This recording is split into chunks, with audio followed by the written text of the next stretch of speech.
DGP CID office లో DGP complaint చేశారు. వీళ్ళదైతే మరీ దారుణం, 52.5 లక్షలు. నా దగ్గర నుంచి 18,000 pounds అడిగాడండి. ఇప్పుడున్న రేటు ప్రకారం అయితే సార్ 22 lakhs ఉండిద్దండి. రోజుకు 200 సంపాదించడానికి నానా కష్టాలు పడుతున్నా. టూ మచ్ రే, టూ మచ్. వీలుంటే ఆమెకి ధైర్యం ఉంటే, వాళ్ళ హస్బెండ్ ధైర్యం ఉంటే ఆయన అప్రోచం అండి. పిల్లం వెనక చాటుగా ఉండవద్దని చెప్పండి. ఇంతటి మర్యాదస్తుని పట్టుకుని అన్నాడు రా.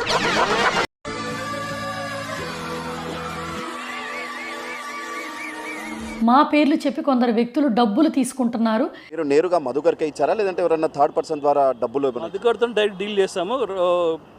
కొంచెం పౌండ్స్ అనేది వాళ్ళ భార్య పేరు మీద రమా నందన అనే వాళ్ళ పేరు, నందు యూట్యూబర్, ఆమె అకౌంట్ 2 లక్షలు వేసాము, 2000 pounds. మళ్ళీ దీనికి మీరు ఏమంటారు సార్? అంటే అది ఎఫ్ఐఆర్ ఇవన్నీ చేయాలంటే రిస్క్ లా అనిపిస్తూ ఉంటుంది. సో ఇది ఎప్పుడు ఫైల్ అయింది తెలుసా? లాస్ట్ ఇయర్ నవంబర్లో 22/11/2025 ఫైల్ అయింది. మా కంపెనీ పేర్లు కానీ మా వర్క్ ప్లేస్లు కానీ మిస్యూజ్ చేసుకొని ఫాల్స్ ఇన్ఫర్మేషన్ని సర్క్యులేట్ చేస్తున్నారు. ఒక్కసారి ఫేస్ టర్నింగ్ ఇచ్చుకోండి. ఇది అంతకుముందు నార్మల్గా అక్టోబర్లో 21 అక్టోబర్లో డీజీపీ సిఐడి ఆఫీస్లో డీజీపీ కంప్లైంట్ చేశారు. వీళ్ళదైతే మరీ దారుణం, 52.5 లక్షలు.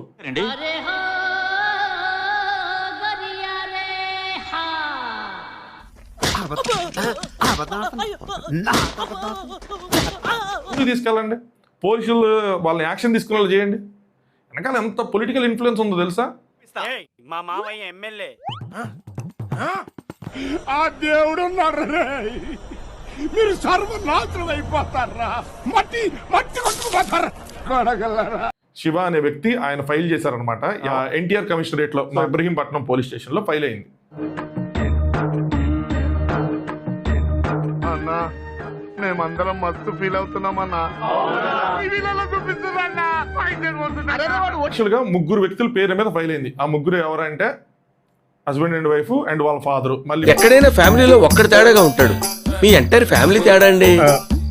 మా ఫ్యామిలీ గురించి కొంతమంది వ్యక్తులు డబ్బులు పెట్టి మరీ నెగిటివ్ ప్రచారం చేస్తున్నారు పర్సనల్ గ్రడ్జ్తో. మస్తు యాక్షన్ చేస్తున్నావురా. ఏడ నేర్చుకున్నావు? బందర్లోని. ఈ నందు ఫ్యామిలీని మీరు ఎక్కడ కన్సల్ట్ అయ్యారు, ఎలా అప్రోచ్ అయ్యారు, వాళ్ళు మిమ్మల్ని అప్రోచ్ అయ్యారా, అసలు ఓపెనింగ్స్ గురించి మీకు ఎలా తెలిసింది? అసలు నిన్ను బిర్యానీ చేసి కాకుల్ని కుక్కల్ని మేప నువ్వెందుకు వచ్చావు ఇక్కడికి? తొందరగా ఏదన్నా జాబ్ తీసుకోవాలి, నాకు ఫుల్ టైం జాబ్ ఉందని చెప్పేసి మా వైఫ్ కోసం అని జాబ్ సర్చ్ లో వీళ్ళది కన్సల్టెన్సీ ఉంది, జాబ్ ఆపర్చునిటీస్ చూపిస్తున్నారు, అడ్వర్టైజ్మెంట్స్ ఉన్నాయి. ఉద్యోగాలు ఇస్తారమ్మన్నాడు. ఇంతకీ ఎవరా మహానుభావుడు? అయినా నేను చెప్పింది. ఆహా, సాక్షాత్ ఎంప్లాయ్మెంట్ ఎక్స్చేంజ్ నడుచుకుంటూ వస్తున్నట్టు ఉంది. వాట్సాప్ గ్రూప్స్ లో ఇప్పటికీ సర్క్యులేట్ అవుతున్నాయి వాళ్ళవి. సో అలాంటి ఒక వాట్సాప్ గ్రూప్ లో నుంచి కాంటాక్ట్ అయ్యాము. నమస్కారం సార్. నమస్తే. వీలే సార్ మా ఫ్రెండ్స్. నమస్కారం. నమస్తే. నేను చెప్పానుగా భగవాన్ గారు. ఆహా, పేర్లోనే దేవుడు ఉన్నాడు లోపల కూడా. చెఫ్ అసిస్టెంట్ అని, హెల్త్ కేర్ అసిస్టెంట్ అని, మార్కెటింగ్ కన్సల్టెంట్ అని. ఇంతకీ మీకు స్టీల్ ప్లాంటా, షిప్ యార్డా, ఏషియాడా, జింక, బంక ఇవన్నీ దేనికి సార్? దేనికేంటి? ఉద్యోగం చేయడానికి. మీకు ఎందులో కావాలో చెప్పండి. అయ్యాక మేము కన్ఫర్మ్ చేసుకున్నాం, మీరు అన్నందు యూట్యూబ్ లో చేస్తారు కదా, అన్ని కన్ఫర్మేషన్ చేసుకున్న తర్వాత అక్టోబర్ లో స్టార్ట్ చేస్తా అన్న కంపెనీ నెక్స్ట్ ఇయర్ ఏప్రిల్ వరకు అసలు ఎటువంటి స్టార్ట్అప్ లేదన్నమాట.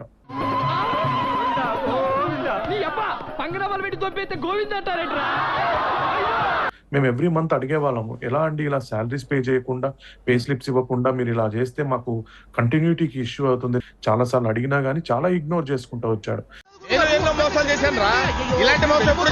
ఒకసారి వినండి. చాలా పాపం రా. బాధితులు మనతో ఉన్నారు, వారితో మాట్లాడదాం. చెప్పండి, మిమ్మల్ని ఏ రకంగా మోసం చేశారు, మీరు రమానందన్ని ఏ రకంగా అప్రోచ్ అయ్యారు? ఇలా ఇరుక్కుపోయానంటారా దేవుడా?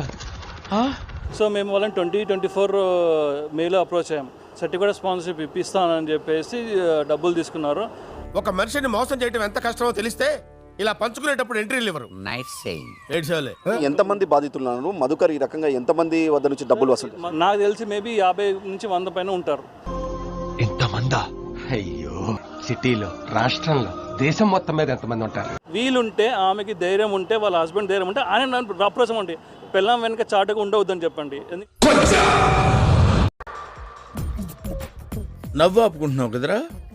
ఎందుకంటే ఆయన మగాడైతే అతను చేసిన తప్పు కాబట్టి అతను బెటర్ వాళ్ళు, కానీ ఆయన సంబంధం లేని భార్య యూట్యూబర్ ఆయన ఎందుకు వస్తుంది?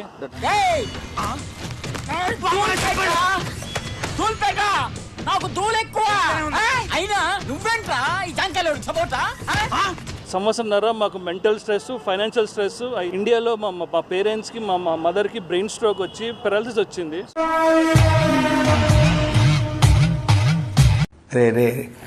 చాలా పాపం రా, చాలా పాపం రా. ఆయన పెట్టిన టార్చర్ వల్ల మాకు అస్సలు ఎంత అనుభవించాలంటే financial loss, mental loss, health loss, మా పేరెంట్స్కి హెల్త్ లాస్, ఇంత లాస్ చేశారు వాళ్ళు. దేవుడు అనేవాడు ఉంటే నాకు ఓ రోజు వస్తుందిరా, ఆ రోజు నిన్ను నలిపేస్తాను రా. అదే నా ఆశ, ఆశయం, డ్రీమ్ ప్రాజెక్ట్. కాబట్టి ఏం కోరుకుంటున్నారు? మేము మా అందరికీ న్యాయం జరగాలని కోరుకుంటున్నామండి. మాకే కాదు, ఎవరెవరు అతని వల్ల మోసపోయారో అందరికీ నష్టపరిహారం భరించాలని ఇవ్వాలని కోరుకుంటున్నామండి. మీరు ఈ చేతికి తీసుకునే అలవాటే కానీ తిరిగి ఇచ్చే అలవాట్లేదు. వాళ్ళని తీసుకోమన్నా. వాళ్ళకి అప్రోచ్ అవ్వగా అసలు ఫోన్ చేసినా, మెసేజ్ చేసినా అసలు ఏం లిఫ్ట్ చేయరు. ఇంకా లాస్ట్కి మా ఫోన్ అనేది నంబర్ అనేది బ్లాక్ చేసేసారు. 2 నంబర్స్ బ్లాక్ చేశారు. ఇప్పుడు అమౌంట్ అడిగినా కూడా మాకు వాళ్ళు అసలు బ్లాక్ చేశారు. ఏ నంబర్ నుండి చేసినా వాళ్ళు బ్లాక్ చేసేసారు. మా కాల్స్ చూడండి, 100 కాల్స్ చేసి ఉంటాం, ఒక్కదానికి రిప్లై ఇవ్వడు, ఒక్కదానికి మెసేజ్ కి రిప్లై ఇవ్వడు.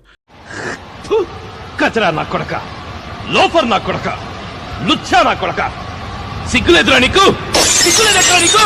100కో 200 మెసేజ్లకో 200 కాల్స్కో ఒక ర్యాండమ్ గా ఒక అసలు క్లియర్ లేని మెసేజ్ ఒకటి పెడతాడు. దీని తర్వాత ఏమైందో తెలుసా, వాళ్ళు ఈ ఎఫ్ఐఆర్ తీసేయాలని చెప్పి క్వాష్ చేశారు. ఇదిగో ఏమే, నువ్వు ఎంత గింజుకున్నా నా దందా స్టైల్ ఇంతే. మేము యూకేలో ఉన్నాం, మా మీద అట్టగా మేము అట్ట డబ్బులు తీసుకుంటున్నాం అని చేస్తే ఈయన కూడా మళ్ళీ ఒక లాయర్ని పెట్టుకొని మేము ఇండియాలోనే డబ్బులు చెల్లించాం కాబట్టి ఇది వ్యాలిడ్ అవుతుంది నా కంప్లైంట్ అని చెప్పి వీళ్ళు ఫైట్ చేస్తున్నారు. నేను నిరపరాధి, నేను ప్రూవ్ చేసుకోవడానికి అన్ని దారులు మూసుకుపోయాయి అన్నమాట. ఇక్కడ నుంచి పారిపోయిన 3 తెలుగు వాళ్ళు ఇండియా వెళ్ళి పని కట్టుకొని డబ్బులు పెట్టి మరీ పర్సనల్గా తీసుకొని దీన్ని నెగిటివ్ క్యాంపెయినింగ్గా చేస్తున్నారు. నీకు అసలు సిగ్గు, శరం, బుద్ధి, జ్ఞానం, రోషం, పౌరుషం, మానవ మర్యాద ఏమైనా ఉన్నాయా? సో ఇటువంటి దాన్ని దయచేసి నమ్మకుండా రిపోర్ట్ చేయండి, ఎవరికైనా ఇన్ఫార్మ్ చేయండి. మా గురించి ఎటువంటి ఇన్ఫర్మేషన్ అయినా మేమే చెప్తాము సోషల్ మీడియాలో అఫీషియల్గా. మీ బతుకులు చెడా, బతుకులా. ఈ కార్యక్రమం ఇంతటితో సమాప్తం. రేపు ఇదే అలవాసులపై మళ్ళీ కలుసుకుందాం. అంతవరకు సెలవా మరి. మీ అక్కయ్య మీనాక్షి పొన్నుదొరై. నా ఛానల్ పేరు గుర్తుందిగా, please like, share and subscribe.